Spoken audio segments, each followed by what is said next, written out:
Hello there, this is Shiva. This is sort of an update to the update. There's a couple of things I actually missed. And to be honest, so did the devs, because there was a real major feature that was in here. And it wasn't, and I guess they forgot to mention it in their update list, and I definitely forgot to mention it, even though I knew that it was here.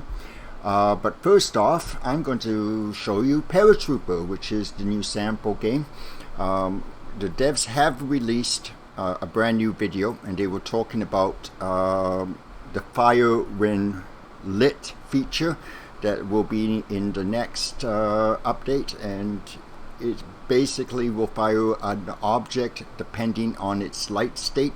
So if it's so for instance with a kickback system, and you can see the kickback system there. Hang on, I think let's see if I can't get that a little bit better. There we go. So the fire when lit feature, they were demonstrating it, and it basically it is an auto plunger underneath here. I believe they call it an automatic. Yeah, they call it automatic kicker. But now you can the fire when ready system. Let's put the controller on. Geez, Paul. Fire when lit system. If this light is turned on, and as you can see, there's some lights go. You can see the arrows. If what it does is the ball hits this. This is actually a combination trigger. From the sounds of it, you don't need a separate trigger or anything, which is nice. So if the ball hits this, it goes here. It goes to the controller, and it says, "What am I supposed to do now?" And then the controller says, "Hang on a second, let me check." So if this light is turned on, the controller talks back to it and says, "Yeah, fire." If this light is turned off, then the controller goes to back to the automatic kicker, not auto plunger, automatic kicker, and say, "You know what, just hang around and do nothing because you're really, really good at doing stuff like that." And the automatic kicker goes, "Okay, I won't do anything, I'll just let the ball drain." That's exactly what the fire when lit feature is. The other thing that we really forgot to talk about, because the devs did in fact forget to put it up on the update list, there is a new and very, very important thing that has been added, and it is timers. Hello, I don't know if it actually works yet or not. It's now listed in here, but we are going, so at the very least we should have maybe timers, even if it doesn't work, maybe next week. Oh my goodness, what can you say? Everybody is going to be is so happy that they have announced that timers are coming. Furthermore, they're going to make some changes to the inline targets, and she kind of let slip in the video that magnets are coming. So boy, that's a big thing too as well. And also as well, she demonstrated a stand-up light, like what you see on the modern sterns that are attached to like the slingshots and stuff. The top of the slingshots is basically a light on the stand, and you can adjust the intensity and everything else. Very, very nice. Not exactly the most important feature on the planet, but still pretty nice. Anyway, we're looking at is Paratrooper, and a lot of people were saying, well, it's not showing up. And the reason why is it's not being recognized yet by the program. So what you do is you need to go into your app data files. That would be under the your users section. You know, to load in new graphics and stuff. You usually do that, and take a look for the word Paratrooper. And let's just show you how to do it. Okay, we'll load in that. We'll go right back. Now, if you notice, Paratrooper is not showing up on here at all. And that's because for some reason it's not recognizing Paratrooper, the Paratrooper table or something like that. So the easiest thing to do is just to type in Paratrooper in here. I've already done it. Type the name, load the table, and there she is. And if it doesn't show up, then you have to go check your Steam folder. There are files in there. It has a copy of all the files, and if you see Paratrooper listed, there's 3 of them, don't forget. There's the main file, there's a special, and there's a couple of other files. They're all named Paratrooper. Copy those files, paste them into your app data in your user folders, and then type in the name Paratrooper, and there you go. I just copied and pasted the name. Don't forget, Paratrooper is capital. Right, so we'll just load that in, and in case you're wondering, yeah, this is what Paratrooper looks like, and you know, it's sort of, I guess it's a work in progress, isn't it? I just think that the developers are, judging from the video, are just having way too much fun using their own program, because it kind of is fun. The other thing I couldn't help but notice, you take a look at the top rail there, that is the kind of rail that Bally used about from say 19.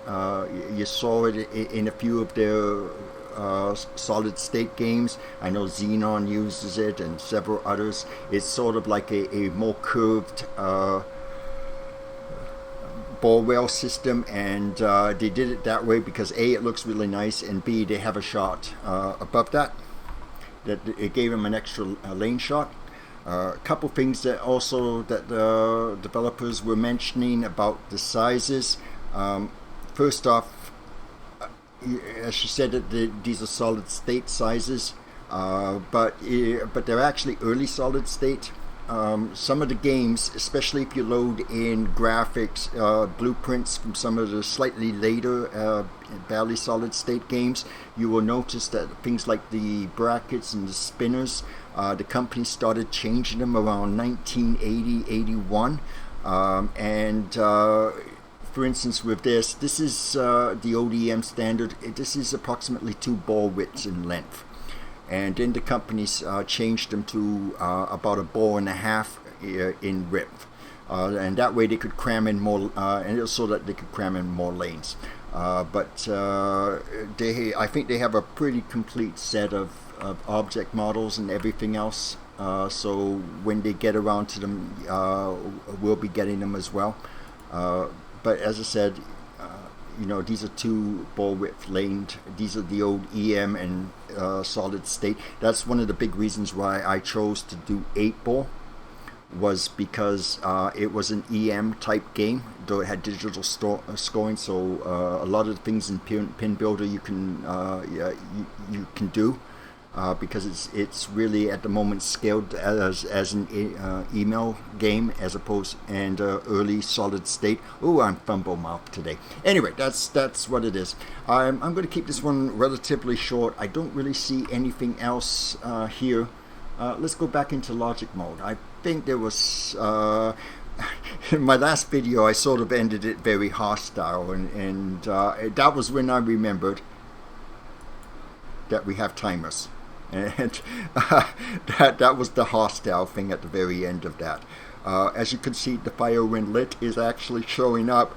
From what I understand, it's actually really not working yet. It's just very, very basic. It's literally the progress that they have gotten it to, and then they decided to release. It will probably be 100% working the next time with the next update. As I said before, they're going to be doing magnets. That is terrific. I would really like to see more variety on some of the models. You can, in fact, change some of the models. I've noticed there's been a couple that they've snuck through, but they didn't mention it. For instance, bumpers, as you see, you have variants. These are the same variants as they were before, but what we do have, I believe, is this guy right here. Let's have a quick look at that one, because that's new. That is new. Yep, there he is, hard rubber. It's a metal post. If we change it to standard, what does it look like? Yeah, it's one of the small mini. It's a small peg, but now we've got hard rubbers. You know, little things like that. And so you know, it's been a lot of fun working with this so far. I know sometimes you can get a little frustrated by it because it's so new, but and there are some problems with this, but you know, in time they'll get them done, And oh, how interesting. Okay, it's because this is a wide body, isn't it? That is the thing. They just sort of. Oh, that's a good way of doing it. After me making all of this fuss, it's actually the standard object. But of course, because it's a wide body, there was one that didn't go from corner to corner. It just sort of Bali sort of moved it over a little bit so that we could do that. I wonder if that's possible. Well, I'll have to try that out. Anyway, what else is there? Oh, I don't really see too much. The inland targets, I believe, are in fact connected. They're actually a target bank. There was a demonstration that showed how to glue the targets together, drop targets together to form a blank, and you can do that whenever you want to, actually. Let's rotate it. Okay. Let's move it.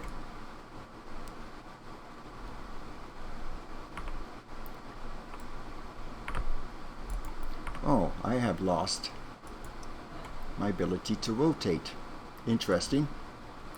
Oh guys, I found another bug. Yeah, it's not selecting now. Okay, why not? W key, E key, R key. Nope, not rotating at all now. Oh jeez.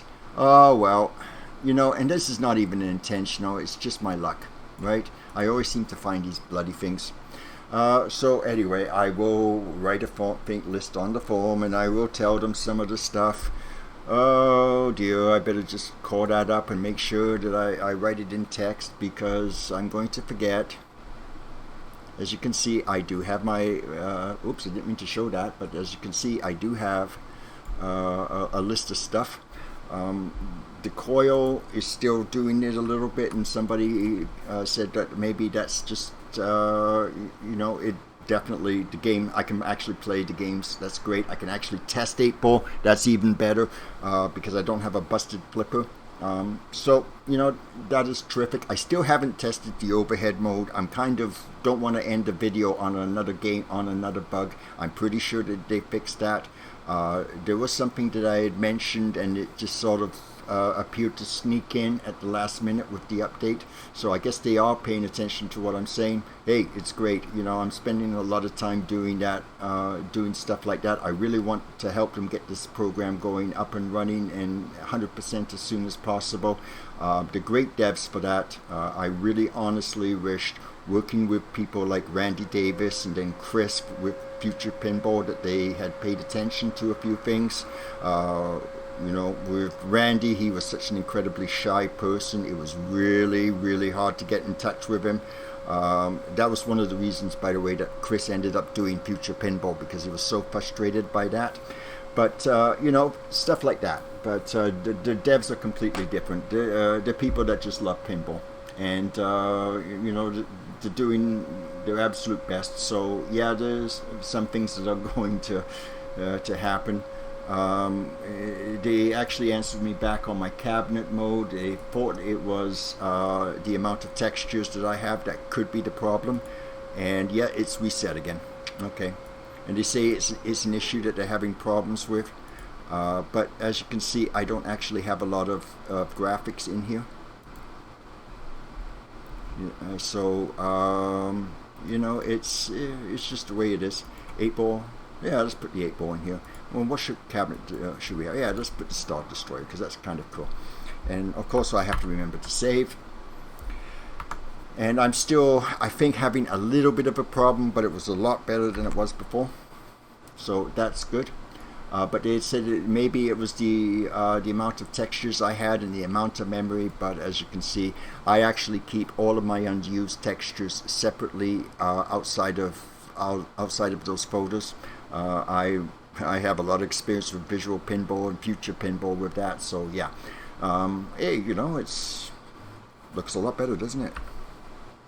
So in the meanwhile, I think I'll just stop talking, and I'll just, you know, just a very, very quick update to tell you of the things that I pretty much forgot completely to tell you about before. Timers is a real big thing. You can be for sure, you know, I'm going to be testing that out real soon. I believe that they have finished a couple of other things that I had asked them about. The ability to recognize whether a light state is actually turned on or off, and I believe that is also in this new update. That means that I might be able to do advanced scoring, which, as everybody from the VP and FP community knows, is in basically every single machine and has been for the last 50 years. And in the case of 8-ball, is actually used a couple of times. And in some games, like I showed the Space Invaders games, I believe that is actually used about 7 different times, a variation of that particular game. Oh, and guess what? Paratrooper has now showed up, so I will make sure that I tell everybody about that. Yeah, I have a feeling if I'm going to do a wide body, this is about the only one that apparently seems to work with the apron size. As you can see, we've got flippers right here, the 2 main ones plus the 2 tiny ones, but you can see how many advanced scoring routines are actually in here, or variations of them. You see there's one there, there's one there, there's one there, there's one there.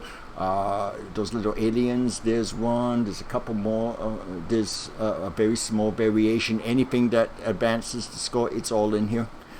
So you can see how popular a feature that is. So that's the one thing that I'm really going to be concentrating on as soon as possible, because once you can do a proper advanced scoring routine, your game suddenly becomes a lot better with the rules, and I mean it's a major improvement. So I'm very happy that the devs have done that. But in the meanwhile, I'm going to do my catchphrase. I couldn't help but notice that the devs have decided to have catchphrases all of a sudden. I forgot what it was they were saying, but they're doing it at the beginning and the end, and just like me. But in the meanwhile, I'm going to use my catchphrase and just say, have a great day.